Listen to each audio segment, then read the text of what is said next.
Halo, Sobat Tani. Selamat datang di channel Ipong Farm. Panen raya. Momen yang dinantikan para petani setelah berbulan-bulan merawat tanaman dengan penuh harapan. Namun, realitas berkata lain. Alih-alih untung, banyak petani justru mengalami kerugian. Mengapa ini terjadi? Mari kita telah bersama. Sebelum lanjut ke videonya, jangan lupa klik tombol subscribe dan like supaya kamu gak ketinggalan konten seru lainnya. 1. Definisi panen raya. Panen raya adalah periode di mana hasil pertanian, seperti padi, jagung, atau sayuran, dipanen secara massal dalam waktu yang hampir bersamaan di banyak wilayah. Di satu sisi, ini menandakan keberhasilan produksi. Namun di sisi lain, jika tidak dikelola dengan baik, panen raya dapat menciptakan krisis harga dan merugikan pihak yang paling berjasa, petani itu sendiri. 2. Fenomena rugi saat panen raya. Mengapa petani bisa rugi saat panen melimpah? Inilah beberapa penyebab utamanya. Kelebihan pasokan, harga anjlok. Saat produksi berlimpah, sementara permintaan pasar tetap, hukum ekonomi berlaku, harga jatuh. Petani tak punya pilihan selain menjual dengan harga rendah, atau tidak laku sama sekali. Ketergantungan pada tengkulak. Banyak petani tak memiliki akses ke pasar utama atau informasi harga.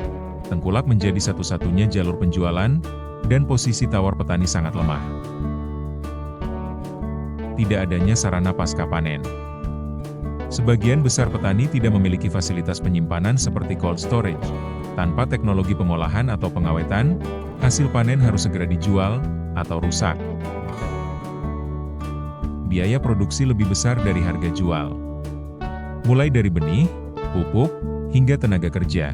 Saat harga jual jatuh, petani justru mengalami kerugian bersih meski hasil panen banyak. Tidak terorganisasi. Minimnya kelembagaan petani membuat mereka tidak mampu melakukan negosiasi harga, distribusi, maupun perencanaan tanam secara kolektif. 3 kasus nyata. Di berbagai daerah, kita menyaksikan tomat dibuang karena harganya jatuh hingga Rp 500 kg.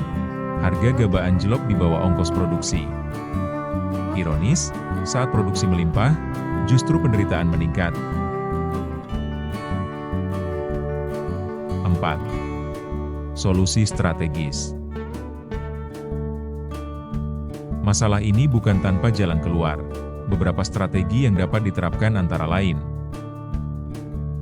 penguatan kelembagaan petani. Kelompok tani dan koperasi berperan penting dalam distribusi, penyimpanan, dan negosiasi harga. Diversifikasi produk dan olahan. Membuat produk turunan seperti keripik, tepung, atau fermentasi bisa memperpanjang usia simpan dan nilai jual. Teknologi pasca panen dan gudang modern.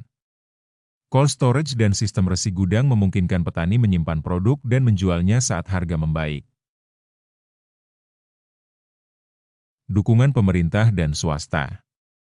Perlu intervensi aktif dari negara dan swasta untuk menyerap hasil panen serta menciptakan stabilisasi harga yang adil. Jadi panen raya adalah potensi, namun tanpa sistem pendukung yang memadai, potensi itu berubah menjadi beban. Sudah saatnya kita berbenah, membangun pertanian yang adil, berdaulat, dan berkelanjutan. Dukung gerakan ini dengan berbagi informasi dan terus peduli pada nasib petani kita. Karena dari tangan mereka, masa depan pangan kita ditentukan.